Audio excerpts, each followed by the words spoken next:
I think maintaining a sense of calm in moments of extreme stress can save your life. Certainly, it can probably save your sanity, but it can save your life. Welcome to the Creative Mindset Podcast. My name is Isolde Trachtenberg, and I'm super happy you're here. On the show, I focus on creative thinking, problem solving, and living. Most often, I'll discuss how to ignite inspiration, meet challenges, and achieve goals through creative thinking. Sometimes I'll have guests who give their perspective. Usually, it's people who are already living their best and most creative lives. Okay, let's get to it. I can't help it. I just keep laughing because this is the holiday season and I'm running around with my head full of stuff and my hair on fire. And right now I'm driving between New York and DC a lot for the various jobs that I have. And so I'm about to talk to you about doing things to calm yourself down when I feel anything but calm. But you know what? That's exactly what I'm going to talk to you about because I think it's important. I think maintaining a sense of calm in moments of extreme stress can save your life. Certainly, it can probably save your sanity, but it can save your life. So that's exactly what I'm going to talk to you about today, right now. It's how to keep yourself chill, right? So this is a time of year when many of us have a lot of trouble. Let's call it what it is. We're supposed to be spending time with friends and with family, but a lot of us are running around working like crazy so that we can get to a place where we can start spending time with friends and family. And some of us don't have that friends and family closeness. You know, you might not be close with your family. You might not feel like you have a lot of friends. And if you're in that boat, I am with you. I understand. I used to feel that way too. And I've been in that position where the holidays come and I'm sitting there going, well, I don't really have anybody to celebrate with. And that happens. You know, it happens, I think, probably to everyone. And the worst may be when you do have family and friends you're supposed to be celebrating with, but you're in a crowded room and you feel all alone. So this is a time of year that really challenges us, I think. I think it makes us all have to figure out new ways of dealing, you know? I mean, I guess that's the best way I can say it. We have to get to a place where we can keep our cool. And that can be at work if you have a ton of projects to finish before December 23rd or 24th or whenever you're getting off for the holidays. Or you are finishing up college for the semester, perhaps, or you're trying to get family together and trying to get friends together and trying to plan all sorts of stuff, probably more stuff than you even want to do. You know, I mean, that's one of those things. Do I want to be doing all of the things that I'm supposed to be doing and that I'm supposed to be happy about doing? Isn't that interesting? Not only are we supposed to do all sorts of stuff, but we're supposed to be doing it all with a smile on our faces, right? We're supposed to be happy about planning a dinner for 20 people. We're supposed to be happy about going on a vacation when we might rather be working, frankly. We might have something we want to finish. Or, you know, it's not even your religion, right? Everybody gets off around Christmas, but there are lots of people who aren't Christian who are sort of going, yeah, my holiday was 3 weeks ago or whatever.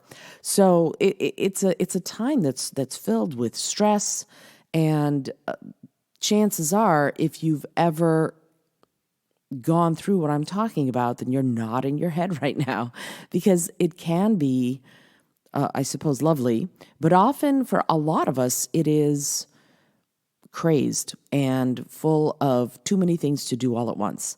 And so what I want to talk about, and this is the long-winded way of saying all this, but I want to talk about taking time for yourself. It's so important. I just put a book out, right? I just put a book out, and it was like the quietest launch for a book ever. I put it up on social media a little bit. I didn't even try to write any kind of press releases or anything. I just went, you know what? For the people that it might be useful for, It's here. And I'm just going to leave it out there, and that'll be that. Because frankly, I have too many other things going on, and I made myself a promise, a deadline of before the holidays so that people can give it as gifts, I would get the book out. So I did. But I haven't really done anything to promote it, you know? The book is called Get Your Stuff Done, and there it is. If you want it, if you want to go get better at getting your stuff done, if you want to have more tools in the toolbox in this busy time of year, go grab the copy of the book. But that's not what I'm talking about. What I'm talking about is taking time for you, right? If it's getting a journal or something started and you want to wait until the New Year's, do that, and work what works for you. It's for your unique architecture, whatever it is that makes you go, yes, this is it, this works. Go do that. Failing that, though, you need to take time for yourself this time of year. It's that simple. You just do. You need to take time for yourself. And I don't mean a lot of time necessarily. I'm not saying, drop everything and go to the spa, because that, well, that would be super cool. Not all of us can do that. In fact, most of us probably can't. So what do you do? How do you take time for yourself in this crazy busy time of year? Well, let me tell you what I'm doing while I'm flitting back and forth between New York and DC for a bunch of Philosopher's Tones and me solo gigs doing music of the holiday season. So I'm a writer, I write books, and I'm a voice actor. So I do a lot of voiceovers and things like that. And luckily, most of those are in my home studio. And also, I'm a musician, right? So I sing and I play lots of instruments. And this time of year, because I also lead one of the premier holiday caroling groups around, I'm doing that a lot. I'm singing a lot. And so I'm, as I said, flitting back and forth, because this year I moved to New York City, and if you listen to the show regularly, you know that. And it's actually, as a little aside, about 5 years ago, I was here because I would come to New York in December just to get away for a day even. And I wrote something along the lines, I'll never live in New York. I'll never have my little tiny place on the Lower East Side or the Upper West Side or whatever. But boy, New York is my heart home, and I love coming here. And so I'm so happy to say that now, just 5-6 years later, I do live here. So dreams can come true if you work at them every single day, right? So yeah, it was really interesting to see that in my little Facebook memories that 5-6 years ago I posted, I'll never live in New York. And now I'm in Brooklyn, y'all. Y'all girl is in Brooklyn. Anyway, so I'm spending a lot of my time flitting around and along and between New York City, where I now live, and the DC area where the Philosopher's Tones and most of my gigs still are. By this time next year, I imagine I will have the Philosopher's Tones New York Annex. I am going to start a group here. And I've already met some singers that I'm going to do that with. So that's really cool. And I won't be doing this crazy hectic traveling as much next year as I've been doing this year. Like I'm going to be doing this today. When you're listening to the show, probably I'm driving down to DC to do a gig, and then I'm turning right around and driving home. So it's a little wackadoo. But so yeah, I'm by next year I won't be doing this. But for right now, since I'm having to do all sorts of little and sometimes not so little things to keep myself on an even keel. First, and most importantly, what do? I breathe. I take time. You can call it meditation in the morning or whatever, but I call it breathing. You take some time and you just take a few deep, full breaths. That's it. It doesn't take much. And in fact, if you're a longtime listener of the show, you know that there is a video I put together that lets you do that very thing. It just lets you breathe. And it guides you through it. And I'm going to give you one breath so that you can see what the process is.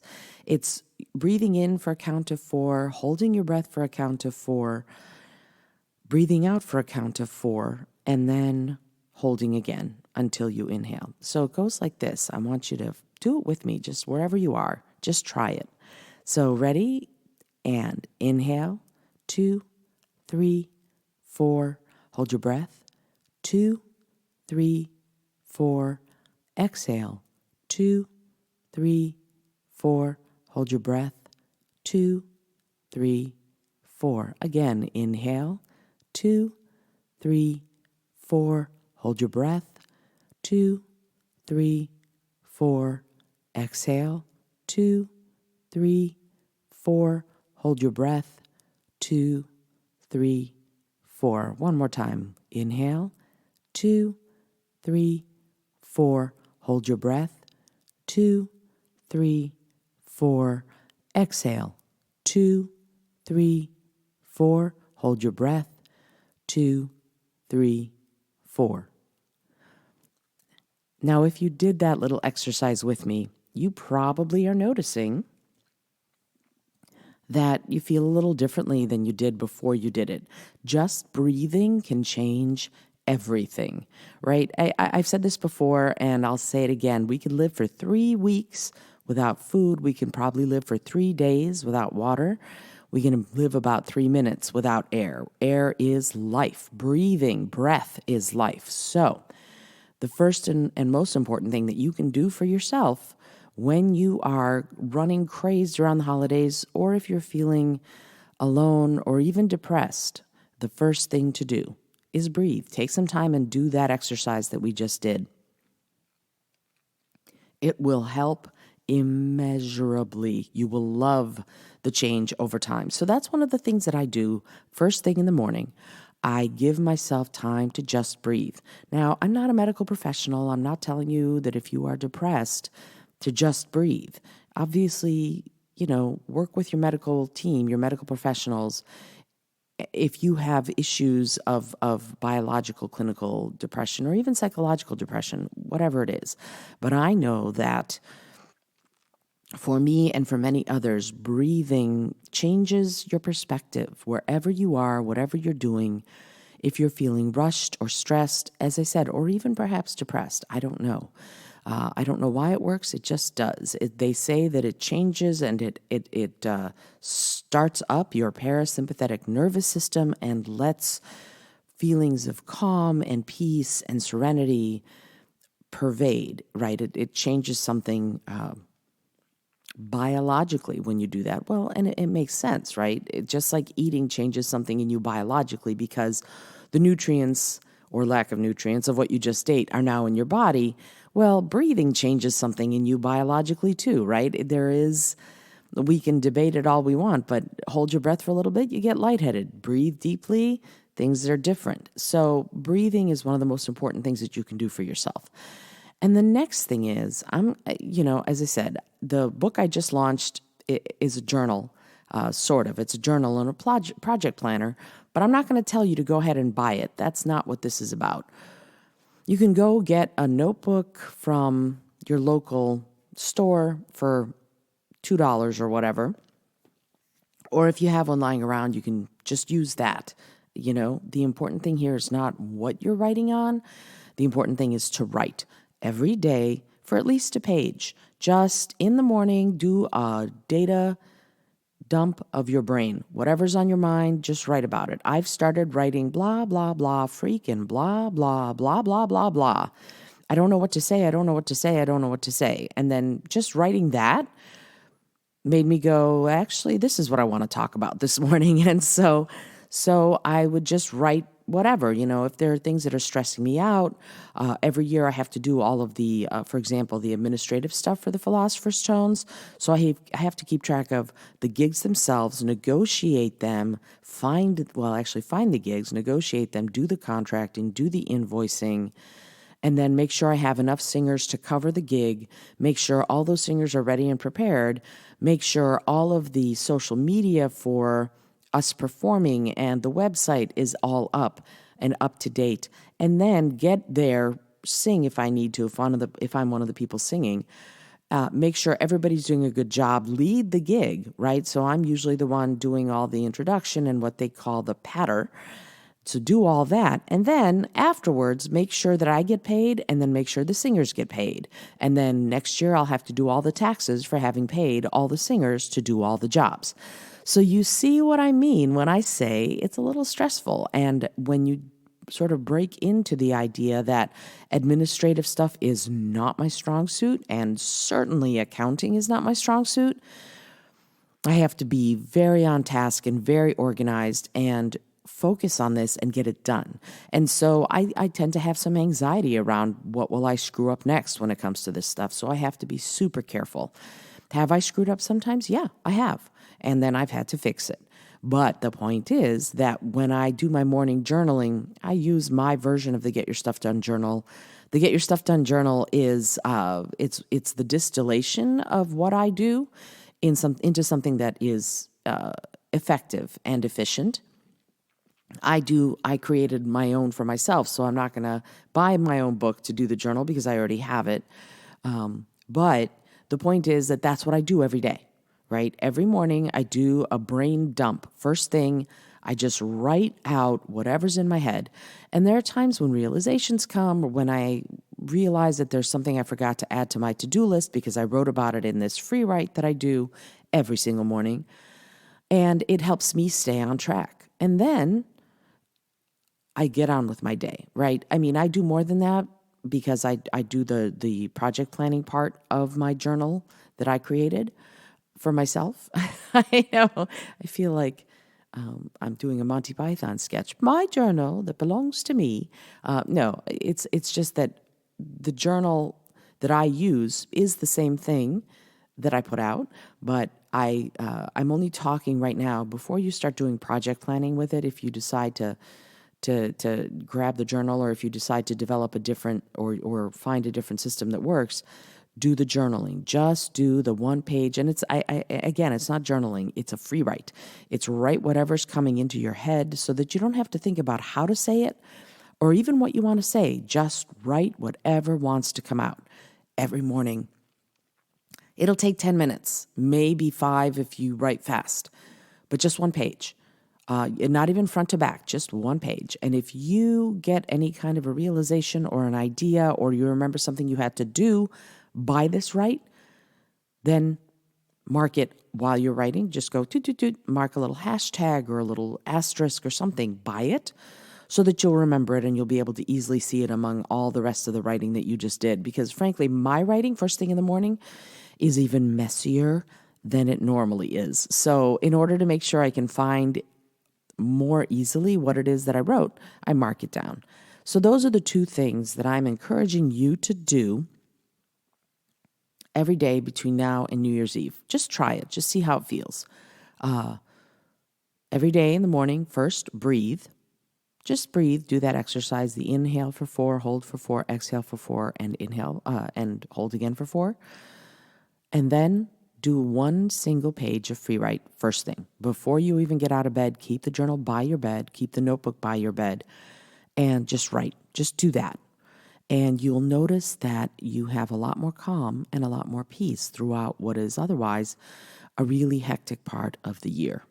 So, yeah, if you have any questions, I'd love to hear from you. If you want to know more about the journal, the Get Your Stuff Done book, please contact me. But also, if you want to know more about the free write, about how I do it, I would love to hear from you. And also, if you like what you're hearing, please consider reviewing the show on wherever it is you listen to it. If you listen to it through iTunes, do that. Or just let me know how you think I'm doing. I'd love to know.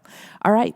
I will be back. I think I'll be doing at least one more show for the year, and then I might take a couple of weeks break to give my brain a little time to thaw after the holiday season. But I'm also working on another podcast. I'm doing a super secret scripted podcast that is going to be based on one of my books. And it may not be super secret for long, but that's my goal for the next few weeks, is to write the script. I already have the cast set of a bunch of wonderful New York actors who are going to be participating in the project, and it's going to be super fun. I cannot wait. So I hope that you have enjoyed this year of the Creative Mindset Podcast. Again, I might do one more episode before the end of the year. I'm just not sure, but I hope to be able to do that one more. In the meantime, again, if you like what you're hearing, drop a line, let me know. And I will talk to you soon. This is Isolde Trachtenberg, and I send you all of my love. Thanks so much for joining me today. I really appreciate you being here. Please subscribe to the podcast if you're new, and please tell your friends about the community we're building here. Today's episode was produced by Isolde Trachtenberg and is copyright Isolde Trachtenberg 2019. Today's music was from Kevin MacLeod, Laser Groove, and Ave Marimba, brought to you by Creative Commons License 3.0. As always, please remember this is for educational and entertainment purposes only. Past performance does not guarantee future results, although we can always hope. Until next time, I send you all of my love.